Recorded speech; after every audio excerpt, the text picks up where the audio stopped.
سعودی عرب ایک مطلق العنان بادشاہت ہے جہاں تمام اختیارات بادشاہ کے ہاتھ میں ہوتے ہیں۔ موجودہ بادشاہ شاہ سلمان بن عبد العزیز ہیں جو ریاست کے سربراہ اور حکومت کے اعلیٰ ترین عہدیدار ہیں۔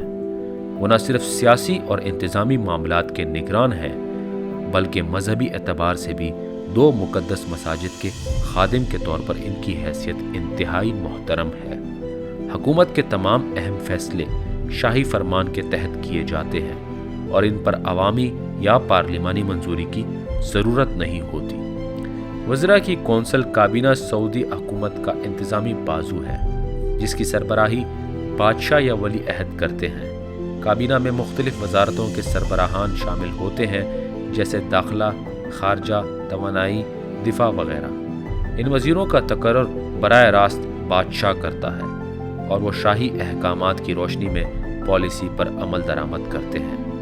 اس کے علاوہ مشاورتی کونسل شورا کونسل ایک ایسا ادارہ ہے جو قانون سازی میں مشورہ دیتا ہے مگر اس کے فیصلے حتمی حیثیت نہیں رکھتے۔ سعودی عرب کا قانونی نظام شریعت اسلامی پر مبنی ہے۔ اس میں علماء اور مذہبی ادارے اہم کردار ادا کرتے ہیں۔ علماء کی اعلیٰ کونسل مذہبی معاملات میں رہنمائی فراہم کرتی ہے اور اہم قومی پالیسیوں پر اپنی رائے دیتی ہے۔ عدالتیں شریعت کی روشنی میں فیصلہ کرتی ہیں اور مذہبی پولیس جو پہلے زیادہ با اختیار تھی عوامی اخلاقیات کی نگرانی کرتی ہے۔ مذہب اور ریاست کا گہرا تعلق سعودی ریاست کا مرکزی جزو ہے۔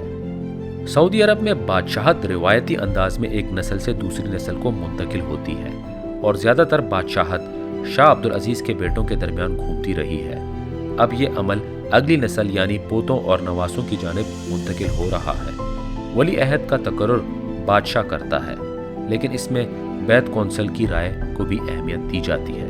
یہ کونسل شاہی خاندان کے افراد پر مشتمل ہوتی ہے جو نئی قیادت کے لیے مشورہ دیتی ہے تاکہ نظام میں استحکام قائم رہے۔ شیخ کا لقب سعودی عرب میں دو طرح کے افراد کے لیے استعمال ہوتا ہے، ایک وہ جو دینی رہنما ہوتے ہیں اور دوسرے وہ جو قبائلی یا شاہی خاندان کے اہم افراد ہوتے ہیں۔ سیاسی نظام میں اکثر شاہی خاندان کے طاقتور افراد کو شیخ کہا جاتا ہے جو مختلف حکومتی اداروں یا مشاورتی حیثیتوں میں شامل ہوتے ہیں۔ ان کے اثر و رسوخ کی بنیاد ان کے خاندانی تعلقات، تجربے اور وفاداری پر ہوتی ہے۔ قیادت میں تبدیلی زیادہ تر شاہی فرمان کے ذریعے عمل میں آتی ہے۔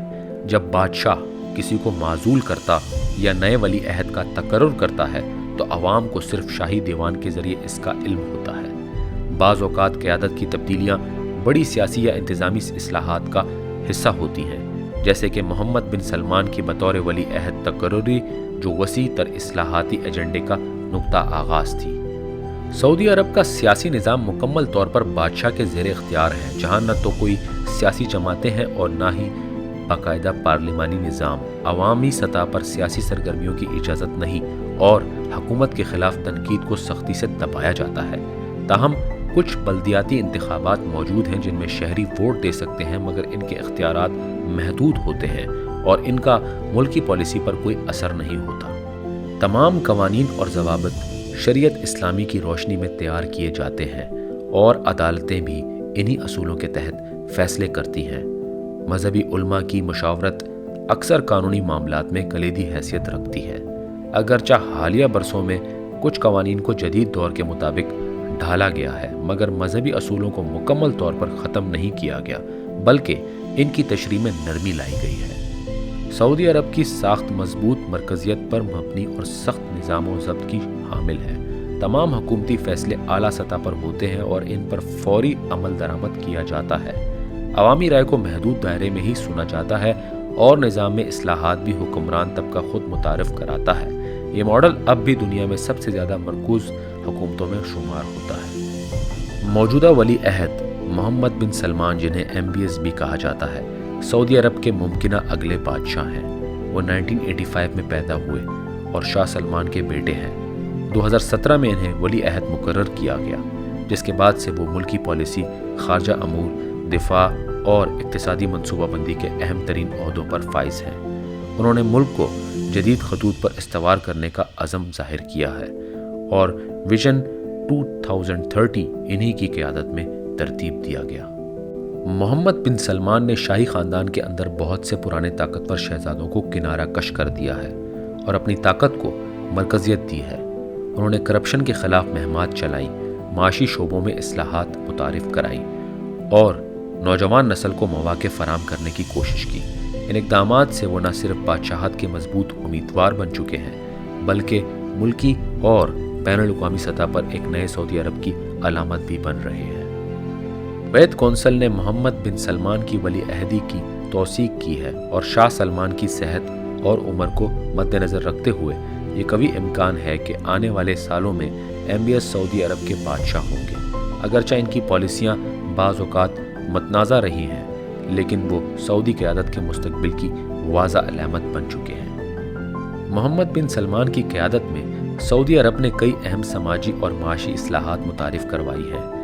ویژن 2030 کے تحت ملک کو تیل پر انحصار سے نکال کر سیاحت، ٹیکنالوجی، تفریح اور متبادل معیشت کی جانب گامزن کیا جا رہا ہے۔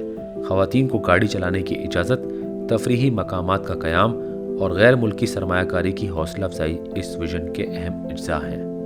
سماجی سطح پر کئی پابندیاں نرم کی گئی ہیں، جیسے خواتین کی تعلیم اور ملازمت کے مواقع میں اضافہ، اور کچھ ایسی چیزیں ہیں جو اسلامی دنیا میں ناپسند فرمائی جاتی ہیں سعودی عرب کے حوالے سے۔ مثال کے طور پر سینما گھروں کا دوبارہ کھلنا اور میوزک کانسرٹس کی اجازت۔ ان اصلاحات نے سعودی معاشرے کو ایک نئی راہ پر ڈال دیا ہے، تاہم روایتی اور مذہبی حلقوں کی مخالفت بھی سامنے آتی رہی ہے۔ حکومت نے اعتدال کے ساتھ تبدیلی کا راستہ اپنانے کی کوشش کی ہے۔ یہ تمام اصلاحات سعودی عرب کے سیاسی نظام کو تبدیل تو نہیں کر رہی مگر اس کی معیشت اور معاشرتی ڈھانچے کو ایک نئے دور میں لے جا رہی ہیں۔ محمد بن سلمان کی قیادت میں ملک ایک جدید اسلامی ریاست کے ماڈل کی جانب بڑھ رہا ہے، جہاں مذہب اور ترقی میں توازن قائم کرنے کی کوشش کی جا رہی ہے۔ سعودی عرب ایک منفرد طرز حکمرانی رکھنے والا اسلامی ملک ہے، جہاں بادشاہت کا نظام رائج ہے۔ ولی عہد محمد بن سلمان مستقبل کے بادشاہ تصور کیے جا رہے ہیں اور معاشرتی تبدیلیاں ایک نئے دور کی طرف اشارہ کر رہی ہیں۔ تاہم یہ ضروری ہے کہ ترقی اور تبدیلی کی راہ میں اسلامی اصولوں کو ملحوظ خاطر رکھا جائے تاکہ ملک کی شناخت، اقدار اور روحانی وقار برقرار رہیں۔ اگر آپ کو ویڈیو پسند آئی ہو تو براہ کرم ہمارا چینل سبسکرائب کریں، ویڈیو کو لائک کریں اور اپنی رائے کمنٹس میں ضرور دیں۔ شکریہ، اپنا خیال رکھیے گا۔ اللہ حافظ۔